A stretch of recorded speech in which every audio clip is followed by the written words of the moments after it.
Halo semuanya, perkenalkan nama saya Dahlia. Saya dari kelas IBM UC Batch 4. Pada kesempatan kali ini, saya akan membahas sebuah materi dari kelas Financial Management, yang mana materi kali ini membahas tentang hasil analisis laporan keuangan PT Bintang Oto Global Tbk. Baik, langsung saja, mari kita bahas laporan kali ini. Jadi, terkait laporan keuangan beserta analisis yang saya gunakan untuk mengetahui kondisi keuangan perusahaan PT Bintang Oto Global Tbk, yaitu sebuah perusahaan otomotif terintegrasi yang memiliki lini usaha leadership, auto rental, auto service, and used car detailer.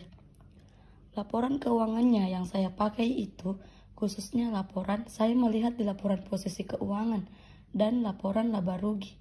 Di laporan posisi keuangan terlihat bahwa terjadi penurunan jumlah aset dari tahun 2022 ke tahun 2023. Walaupun demikian, jumlah liabilitasnya juga terjadi pengurangan.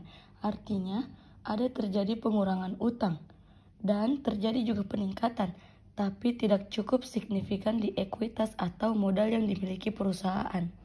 Di laporan laba rugi, terlihat bahwa ada peningkatan jumlah pendapatannya disertai dengan beban pokok pendapatannya, tetapi laba brutonya tetap naik walaupun terjadi peningkatan di beban pokok pendapatan. Namun sayangnya, di laba tahun berjalan atau laba bersih, perusahaan ini terjadi pengurangan yang cukup signifikan sampai 97%. Selanjutnya, kita beralih ke analisis yang digunakan. Pertama itu yang saya gunakan analisis horizontal dan analisis berbagai rasio keuangan. Di analisis horizontal ini, untuk melihat terkait perbandingan informasi keuangan secara historis, khususnya di laporan laba rugi perusahaan PT Bintang Oto Global, kita lihat di sini ada terjadi peningkatan baik itu pendapatan maupun penjualan, maupun juga pajak menghasilkan dari perusahaan tersebut.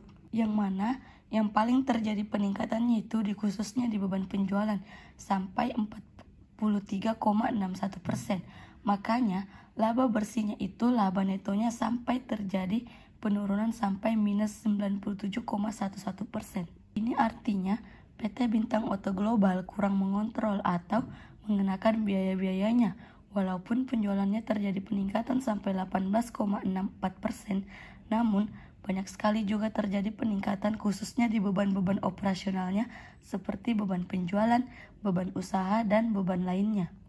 Berarti hal ini menandakan bahwa perusahaan kurang mampu mengefisiensi operasi perusahaannya, makanya terjadi peningkatan biaya yang tak terkendali. Selanjutnya, saya menggunakan analisis rasio keuangan yang mana untuk menilai kinerja perusahaan berdasarkan perbandingan data keuangan yang terdapat pada laporan keuangan.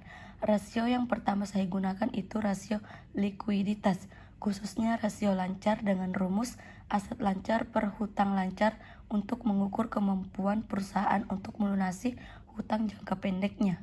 Dapat dilihat bahwa terjadi peningkatan yang mana pada tahun 2022 itu cuma 3 kali lipat kemampuan perusahaan untuk menutupi utang lancarnya sebelum jatuh tempo dengan rasio 3,185 dibandingkan tahun 2023 yang mana perusahaan 4 kali lipatnya lagi untuk menggunakan aset lancarnya dalam melunasi hutang-hutang jangka pendeknya. Selanjutnya, saya menggunakan rasio aktivitas khususnya di perputaran aset dengan rumus penjualan bersih per total aset untuk mengukur tingkat efisiensi perusahaan dalam memanfaatkan aset yang dimiliki untuk mendapatkan penjualannya.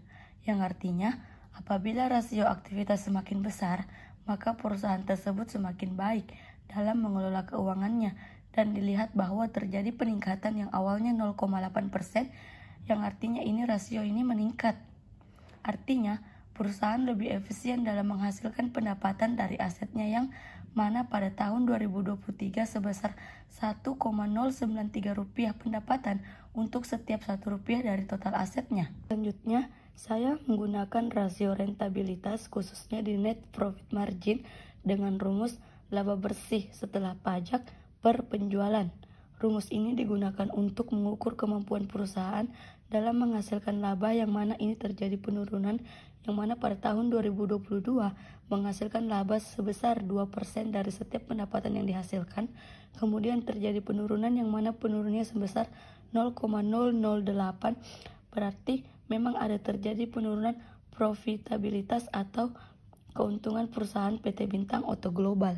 Dan yang terakhir, rasio yang saya gunakan yaitu rasio solvabilitas atau rasio leverage, khususnya deal debt to asset ratio, dengan rumus total hutang per total aset, yang mana rasio ini digunakan untuk mengukur kemampuan perusahaan melunasi hutang jangka panjangnya.